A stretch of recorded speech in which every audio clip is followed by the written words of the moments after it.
আজকে থেকে একটা নতুন ব্লগ শুরু করলাম। কী নিয়ে ব্লগ দেখলেই বুঝতে পারবে। Hi, good morning. আমি এখানে একটা লেখালেখি করছিলাম। কি লিখছিলাম জানো? একটা বিশেষ ডেট। চলো তোমাদের কাছ থেকে জিনিসটা দেখাই। উল্টো আসছে তাই না? চলো ব্যাক ক্যামেরাতে সুন্দর করে দেখাই। 14 জুলাই 2025। কি গেস ওয়ার্ড? আমি না ভীষণ এক্সাইটেড ছিলাম যেদিন আমি জানতে পেরেছি। আর এই ব্লগটা আমি করছি 22শে জুলাই। তো এক সপ্তাহ পরে আমার মধ্যে অতটাও এক্সাইটমেন্ট দেখতে পাবে না যতটা দেখতে পাচ্ছ বাস এখন, মানে এক সপ্তাহ জানার পরে যেটা হয় সেটা। আর তখন যে কি হয়েছিল সেটা ক্যামেরাবন্দি থাকলে হয়তো আরও একটু ভালো করতাম, করলে ক্যামেরাবন্দি। হ্যাঁ, এই সুন্দর মিষ্টি একটা জার্নি নিয়েই আমি ব্লগগুলো বানাবো। আজকের ব্লগটা হচ্ছে ডে 1। এক সপ্তাহ অলরেডি আমার জানা হয়ে গেছে ব্যাপারটা। তো চলো শুরু করি। কি করছি না করছি এই মিষ্টি সময়টা আমি পরে যাতে এনজয় করতে পারি, বলতে পারো একটা মেমোরি, তো সেটাই ক্রিয়েট করার চেষ্টা করছি। তো চলো আজকে সারাদিন কি করছি দেখাই। এই এক সপ্তাহ হলো আমি আমার খাওয়া দাওয়ার রুটিনটা চেঞ্জ করে ফেলেছি। অ্যাকচুয়ালি তখন জিমে যেতাম, তো যেই হিসাবে খাওয়া দাওয়া আমাদের বলতো সেই হিসাবেই করার চেষ্টা করতাম। কিন্তু এখন যেহেতু নতুন একটা জার্নি শুরু হয়েছে, তাই সেই খাওয়া দাওয়ার মধ্যে আর চলা যাবে না। তাই রুটিনটাকে চেঞ্জ করেছি। সকালবেলা উঠে আমার তো থাইরয়েডের ওষুধ থাকেই, তো সেটা ম্যান্ডেটারি, সেটা নিয়ে নিয়েছি। তার কিছুক্ষণ পরে আমি ড্রাই ফ্রুটস ভিজিয়ে রেখেছিলাম। এখন ড্রাই ফ্রুটসে ওয়ালনাট আর আমন্ড নিচ্ছি। কিছুদিন পরে ওটা ভালো না লাগলে একটু ড্রাই ফ্রুটসের ভ্যারিয়েশন আছে, অনেক চেঞ্জ করে নেব। তো যাই হোক, এখন বাজে মোটামুটি 9:30। এখন আরেকটু খিদে পেয়ে গেছে, মানে অ্যাকচুয়ালি ব্রেকফাস্ট করব।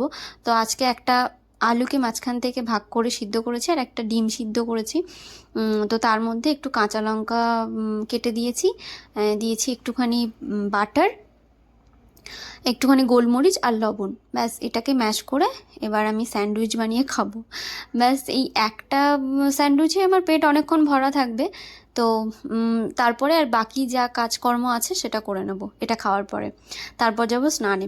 তো চলো আগে পেট পুজোটা করে নিই। এখন এত খিদে পায়, আর খিদে একটু আমি মানে সহ্য করতে পারি না মনে। যাই হোক, এই স্যান্ডউইচটা একদিন ট্রাই করে দেখতে পারো। যেহেতু আলু দিয়েছি তাই রোজ খাওয়াটা ঠিক হবে না, তবে মাঝে মধ্যে খেয়ে দেখতে পারো, দারুণ টেস্টি।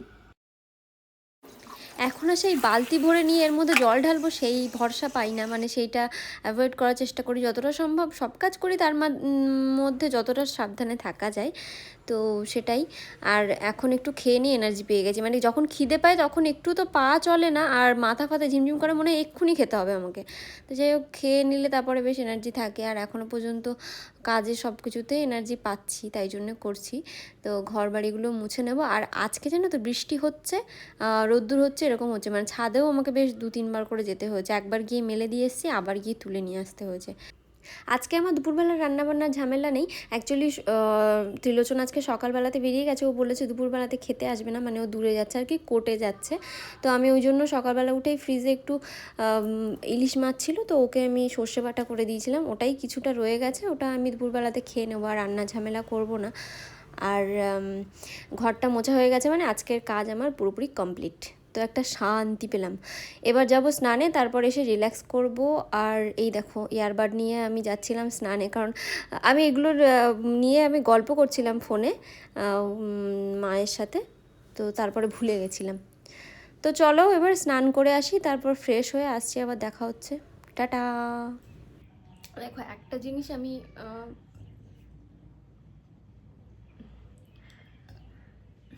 তো যাই হোক, যে জন্য আমি ভিডিওটা বানাচ্ছি, মানে কিছু কথা আমার বলার আছে। সেটা হচ্ছে আমি আমার মধ্যে, মানে আমার কাজকর্ম বা আমার চলাফেরা দেখে তোমাদের মনে হচ্ছে না বা মনে হবে না এই ভিডিওটা দেখে যে আমি ফার্স্ট আজকেই জানতে পেরেছি জিনিসটা নয়।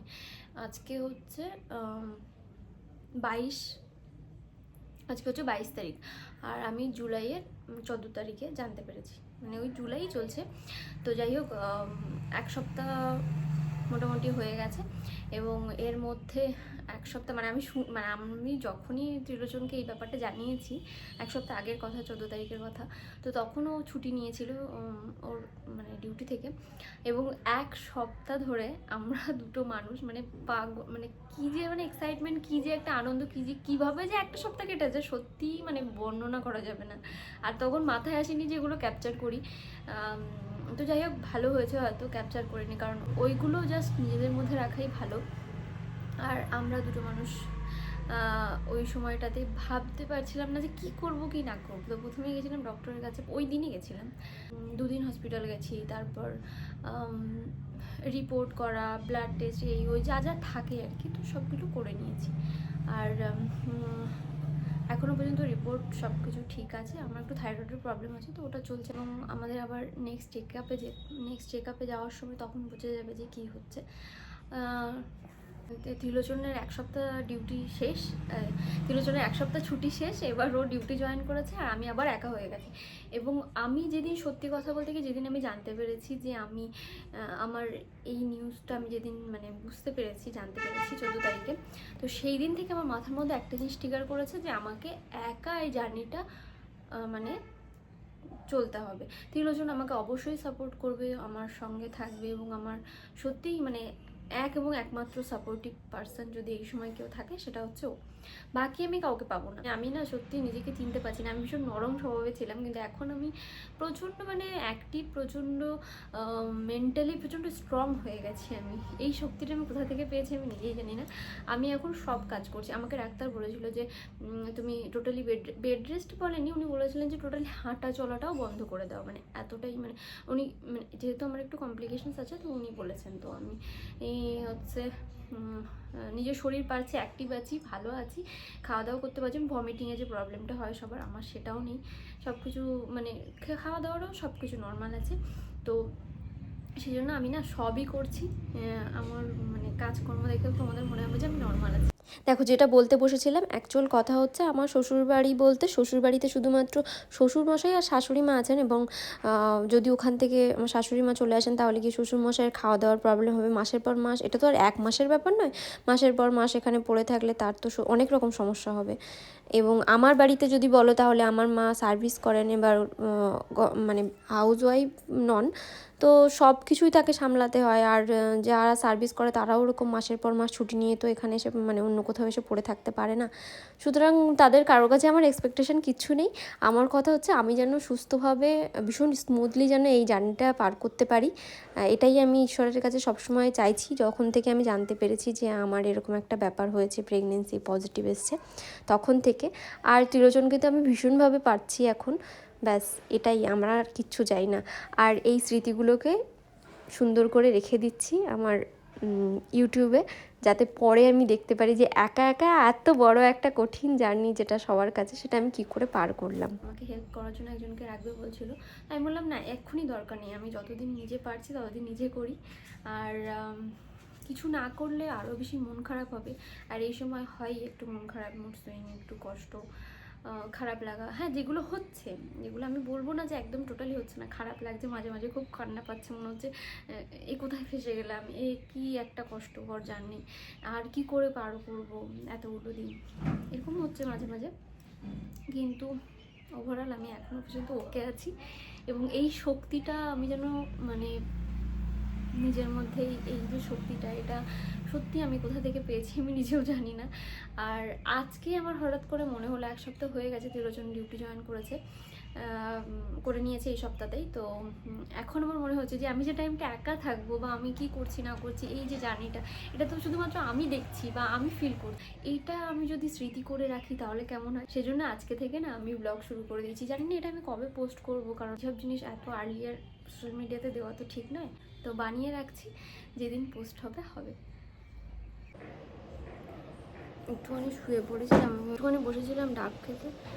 ডাবটা খাওয়ার পরে শরীরটা এত খারাপ লাগছিলো যে আমি শুয়ে পড়েছিলাম।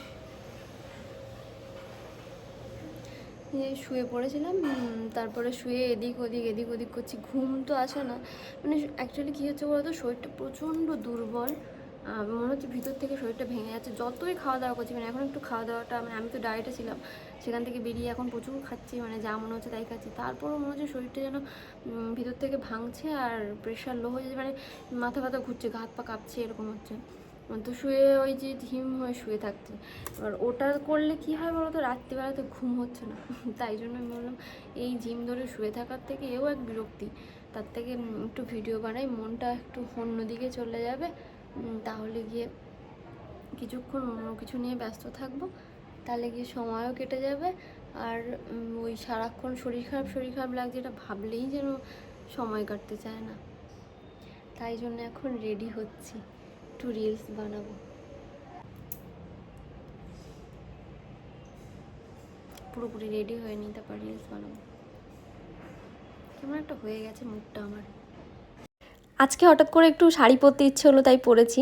সাজলে মনটা অনেক ভালো থাকে, আর শাড়ি পরলে আরও বেশি। তো এখন মনটা একটু ভালো রাখা দরকার, যদিও পেটুটা হালকা একটু বেরিয়ে গেছে, যেহেতু 2 মান্থস চলছে। ও ঠিক আছে, আমি তো হাফ ফুল লুক আমার আসে না মানে রিলসে, তো নো প্রবলেম। যাই হোক, রিলস বানাতে বানাতে আমার প্রচুর পরিমাণে খিদে পেয়ে গেছে, আর আমি খিদে পেলে একটু নড়তে পারছি না এই সময়। তো সেই জন্য মাছের ঝাল নিয়ে বসে পড়েছি। দেখো মাছটা একটু হালকা ভেঙে গেছে, ও ঠিক আছে, চলবে। আর অ্যাকচুয়ালি রিলস বানাতে গিয়ে আমার যাই হোক, আমি মানে সেটা আমার খেয়াল থাকে না, আমি পুরো মেতে যাই। কিন্তু ওয়েদারটাও দেখলাম বেশ খারাপ, আর ক্যামেরাটা অত ভালো আসছিল না, একটু মানে ঝাপসা আসছিলো, যেহেতু রোদ্দুর নেই, বৃষ্টি আসছে। তো সেই জন্যে তারপর মনে হলো আমার খিদে পেয়েছে। তো সঙ্গে সঙ্গে আমি দেখো শাড়ি ফাড়ি খুলিনি, ওইভাবে আমি বসে পড়েছি খেতে। আর দাঁড়াও, তোমাদের ওয়েদারটা দেখাচ্ছি, কেমন ঝিম ধরে আছে বাইরেটা, দেখছো? এই অবস্থায় ক্যামেরা ভালো আসে না।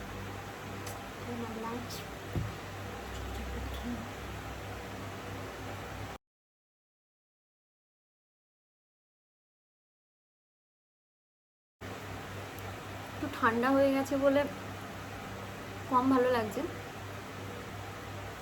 কিন্তু দারুণ। এই খাওয়া দাওয়াটা কমপ্লিট করার পর শরীরটা আবার একটু ডাউন লাগছিল, তাই জন্য শুয়ে গেছিলাম। আর ওই দিনের আর কোনো ভিডিও আমার নেই। চলো টাটা আজকের মতো।